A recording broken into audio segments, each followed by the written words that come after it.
Një histori prekse po vjen nga një familje e re shqiptare që vetëm pak javë më parë u bekuan me 4 njak, 2 vajza dhe 2 djem. Por gëzimi i lindjes është shoqëruar me një sfidë të rëndë shëndetësore. 2 nga foshnjat e sapo lindura po përballen me hemoragji në sy për shkak të çarjes së arterieve, ndërsa edhe 2 të tjerët rrezikojnë të pësojnë të njëjtin fat nëse nuk ndërhyet urgjentisht.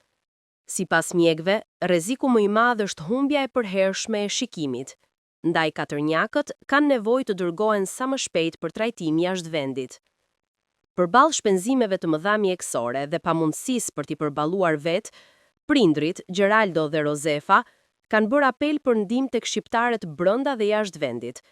Ata kanë hapur një faqe GoFundMe, ku synojnë të mbledhin 100.000 euro që do t'u japin 4 voglushve mundësinë e operacionit dhe shpresën për të parë dritën e jetës. Jemi të dëshpëruar, por kemi besim tek zemra e madhe e shqiptarëve. Çdo ndihmë, sado e vogël, mund të bëjë ndryshimin mes errësirës dhe dritës për fëmijët tanë, shprehen prindrit me lot në sy.